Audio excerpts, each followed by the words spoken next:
எல்லாருக்கும் வணக்கம். நான் உங்க ஸ்ரீ. தீப திருநாள் எல்லாரும் நல்லபடியா கொண்டாடி முடிச்சிருப்பீங்க அப்படின்னு நம்புறேன். இப்ப அடுத்த வருஷத்துக்கும் நம்ம விளக்க புதுசு போல கிளீன் பண்ணி எடுத்து வச்சு சிரமம் இல்லாம தீபம் ஏத்துறதுக்கு எளிய டிப்ஸ் சொல்றேன். சீக்கிரமாவும் வீடியோ முடிச்சிடலாம். தீபம் ஏத்தி முடிச்சுட்டு விளக்கெல்லாம் நீங்க இப்படி கலெக்ட் பண்ணிருப்பீங்க. முதல்ல அதுல இருக்க இந்த திரிகள், சில சமயம் நம்ம ஏத்தின தீபம் காத்துல அலைஞ்சி எண்ணெய் இருக்கும். என்னோடதுல எதுலயும் எண்ணெய் இல்லை, அதனால நான் திரிகளை மட்டும் எடுத்துக்கிறேன். இதெல்லாம் எடுத்து தனியா கலெக்ட் பண்ணிடுங்க. இப்ப இதுல இருக்க திரியெல்லாம் எடுத்துட்டேன். நான் 2 ஸ்டெப்பா இத நான் செய்யறேன். இதுல 2 சீக்ரெட் பொருள் சேர்க்கிறேன். அத நான் அடுத்தடுத்து சொல்றேன். வீடியோவை ஸ்கிப் பண்ணாம பாருங்க.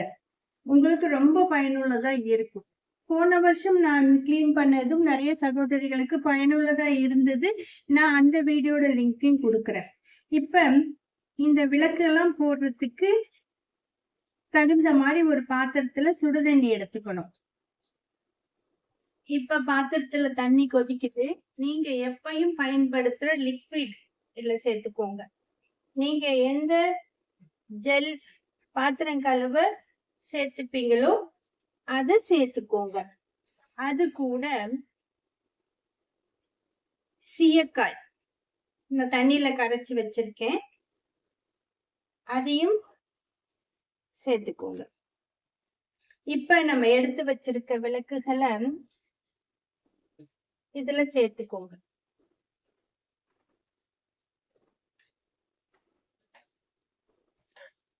இந்த எல்லா விளக்குகளும் மூழ்கிற அளவுக்கு தண்ணி எடுத்துக்கோங்க. இது ஃபர்ஸ்ட் ஸ்டெப்.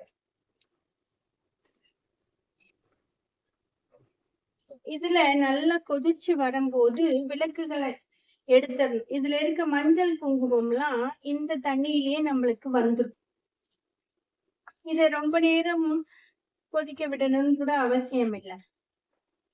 ஒரு கொதி வந்தோடனே விளக்குகளை எடுத்து பக்கத்துல வச்சிருக்க ஒரு கோல்டு வாட்டர், நார்மல் வாட்டர் இருக்க பாத்திரத்துல போட்டுரும். இதுக்குள்ளரே நீங்க வச்சீங்கன்னா இந்த எண்ணெய் பிசுக்கெல்லாம் திருப்பி விளக்குக்குள்ளரே சேர்ந்துக்கும். அதை அவாய்ட் பண்றதுக்கு தான் விளக்கை எடுத்துட்டு பச்சை தண்ணியில போட்டுடணும். இப்ப தண்ணி கொதிக்குது. இதுல இருந்து இந்த விளக்குகளை பாருங்க,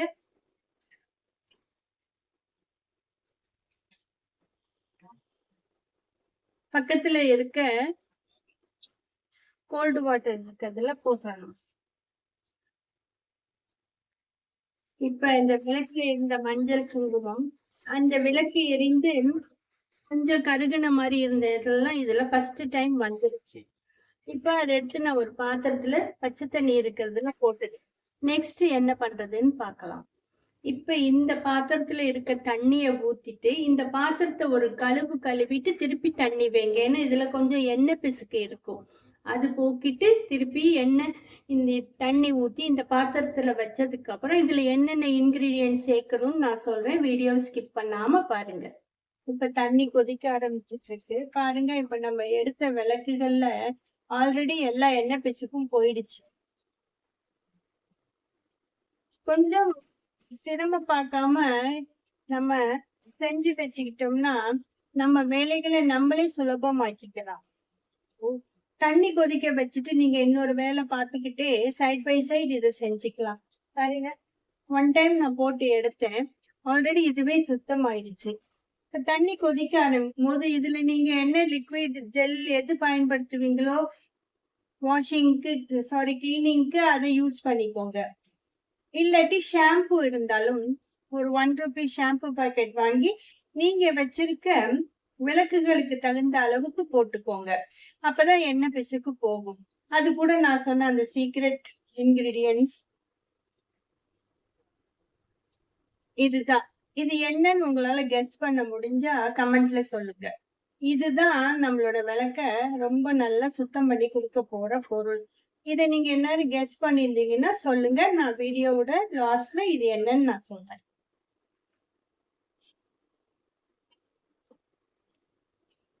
இப்ப நான் இந்த லிக்விட் தான் யூஸ் பண்ணுவேன். அதை நான் போட்டுக்கிறேன். ஒரு டேபிள் ஸ்பூன் அளவுக்கு போட்டிருக்கேன். நான் ஒரு 27 விளக்கு ஏத்தினேன். ஒற்றைப்படையில 27 நட்சத்திரங்களுக்கு தகுந்த மாதிரி, அதாவது சாமி ஷெல்ஃப்ல பூஜை அறையில ஏத்தின விளக்கு இல்லாம நம்ம 27 விளக்கு. இப்ப தண்ணி கொதிக்க ஆரம்பிக்குது.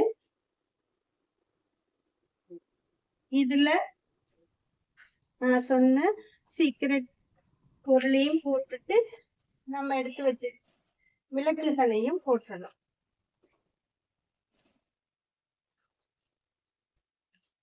இப்ப தண்ணி நல்லா கொதிக்குது, சூடாயிடுச்சு. ஒரு ஃபியூ மினிட்ஸ், அதாவது ரொம்ப நேரம் விட்டுறாதீங்க.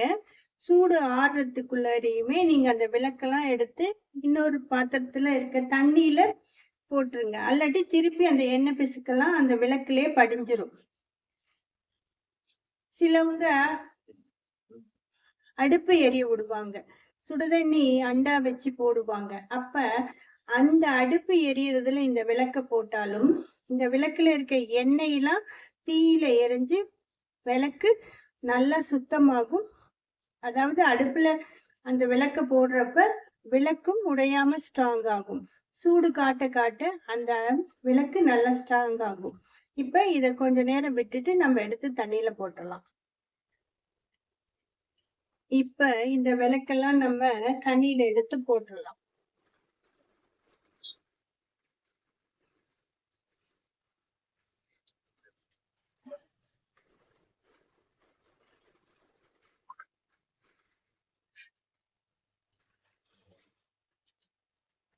நம்ம தண்ணியில போட்ட விளக்குகளை அப்படியே நல்லா அலசி எடுத்து வச்சிருங்க. இப்ப நான் சொல்றேன், நம்ம அந்த தண்ணிக்குள்ள போட்ட பொருள் என்னன்னா வாஷிங் சோடா. பெட்ஷீட்லாம் துவைக்கிறதுக்கு முந்தையெல்லாம் வாஷிங் சோடா தான் யூஸ் பண்ணுவாங்க. அது நல்லா அழுக்கு, தலையில நம்ம எண்ணெய் தடவிட்டு வைக்கிற எண்ணெய் பிசுக்கு இதெல்லாம் எடுத்துரும். அந்த வாஷிங் சோடாவை தண்ணியோடு சேர்த்து தொட்டோம்னா அப்படியே சூடாகும். இது எப்படி தெரியுமா? எனக்கு தெரியும். அப்போ நான் 5th or 6th படிச்சுட்டு இருக்கும்போது எங்க அம்மா ஆப்போசிட் கடையில போய் மளிகை கடை இருக்கும், ஆப்ப சோடா வாங்கிட்டு வான்னு சொன்னாங்க. நான் போய் வாஷிங் சோடா வாங்கிட்டு வந்து கொடுத்தேன். அப்பயே எங்க அம்மா என்ன இவ்வளவு இருக்குது எனக்கு தெரியாது, கொடுத்தாங்க அப்படின்னு சொல்லிட்டு நான் கொடுத்துட்டேன். எங்க அம்மா சப்பாத்தி மாவு செய்யும் போது அதை கொஞ்சம் போடுறாங்க, சூடாகுது. அப்புறம்தான் இது ஆப்ப சோடா இல்ல வாஷிங் சோடான்னு சொன்னாங்க. நீங்க சாப்பாட்டுல அந்த தப்பை செஞ்சிடாதீங்க. இந்த வாஷிங் சோடாவை இதுக்கு யூஸ் பண்ணிட்டு தனியா வச்சிருங்க. அல்லது நீங்க துவைக்கிறதுக்கு ஏதாச்சும் பயன்படுத்தினீங்கன்னா பயன்படுத்திக்கோங்க. இதை எப்படி இந்த விளக்க காய வச்சு பேக் பண்ணி வைக்கிறதுன்னு ஒரு ஷார்ட்ஸ் வீடியோவை நான் போடுறேன். இந்த வீடியோ பிடிச்சிருந்தா உங்க ஃப்ரெண்ட்ஸ் அண்ட் ஃபேமிலிக்கு ஷேர் பண்ணி இந்த வீடியோக்கு ஒரு லைக் போடுங்க. நன்றி. அதுக்குள்ள நன்றி சொல்லிட்டேன்னு நினைக்காதீங்க. இந்த விளக்கு காய வச்சு அது எப்படி எண்ணெய் பிசுக்கு இல்லாம இருக்குதுங்கிறதையும் உங்களுக்கு காமிக்கிறேன். நம்மளுடைய விளக்குகள்லாம் காஞ்சி எப்படி பாருங்க, ஒரு பிசுக்கு கூட இல்லாம புது விளக்கு போல இருக்குது பாருங்க. இப்படி கிளீன் பண்ணி எடுத்து வச்சிட்டீங்கன்னா அடுத்த வருஷம் பயன்படுத்துவதற்கு நம்ம விளக்கு புது விளக்கு போலவே இருக்கும். இத நல்லா எப்படி பேக் பண்ணி வைக்கிறது அப்படிங்கிறத நான் அடுத்த ஒரு ஷார்ட்ஸ் வீடியோல உங்களுக்கு சொல்றேன்.